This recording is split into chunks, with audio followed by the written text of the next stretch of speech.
Yeah, thanks, Michael. I know this guy beside me is pretty tough, right? But he's never gone 15. He's a golden glove, Rick. Be very careful. He has never gone 15 rounds with Hazel McCallion like I did in the election once.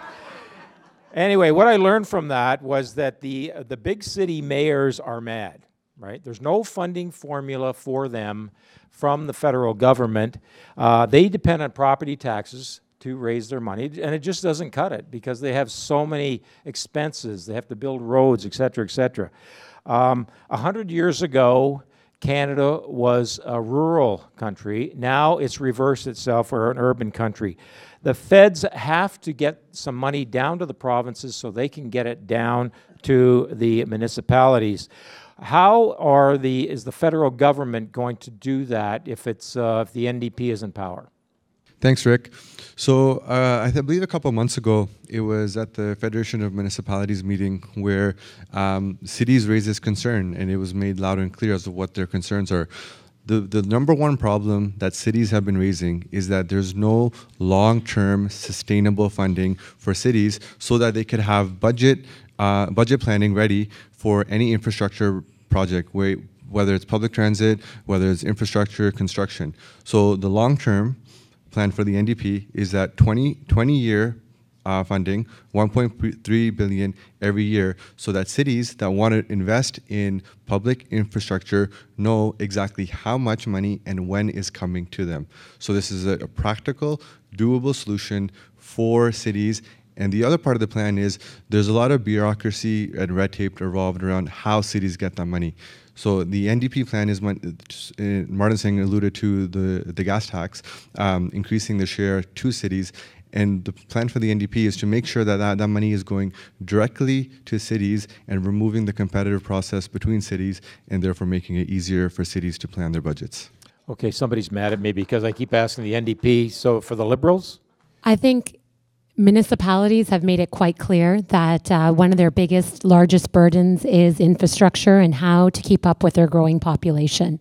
This is one of the biggest concerns. I've talked to the mayor here in Brampton and Mississauga, and the reason that, day after day I've been hearing even at the door, people are concerned about their property tax going up.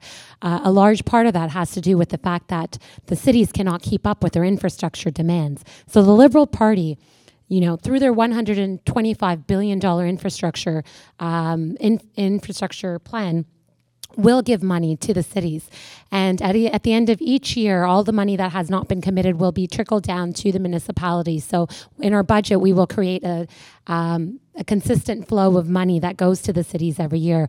Linda Jeffrey, the mayor of Brampton, has come out in support of our plan because this is it's the largest burden they face. If they could see a steady flow coming in, they would be able to properly plan these cities for the future so that our children have the possibility of a university in our city, possibility of perhaps more businesses and jobs. When you can get and commute to the place that you're getting to, it makes life a lot easier. So I believe, through this plan, we can have endless amounts of possibilities in Brampton, and right now we're at a roadblock. The money that we'll also be providing will be provided to the cities to plan how they wish. So right now with the LRT, we're seeing a lot of issues because the money that's being given, there's some plans already in place, and the city's having a hard time figuring out where to put the LRT. So through our plan, we will allow the municipalities, we'll work with them with their vision for the city so that they can plan their cities accordingly. Ruby Sahota of the Liberals, thank you. Let's go to Kyle Lacroix from the Green Party. Kyle? I think it's great that the LRT was touched up on. This is something I'm involved in on a personal level. I would love to see transit. I want to stay as a transit user. I don't want to see myself taking a vehicle in a day and age when auto insurance rates are absolutely beyond reasonable cost. My brother's paying $500 a month as a student going into college. It's just ridiculous. Now to address back to the more specific of the questions asked, the Green Party would propose to have six $500 million super funds given out to municipalities.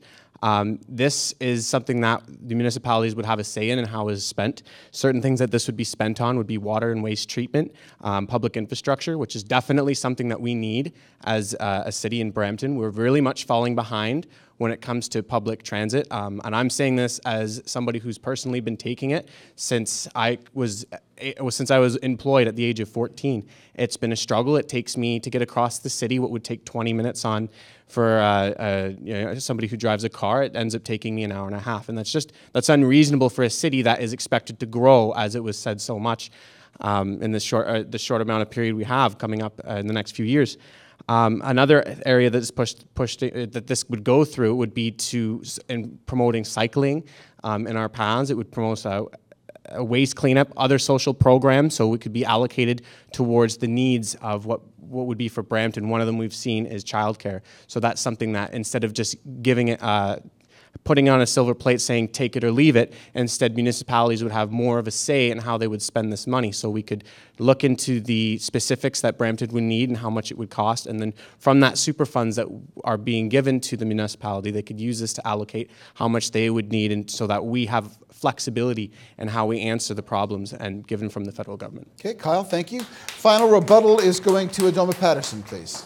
So there's no question that over the past decade, cities have been ignored.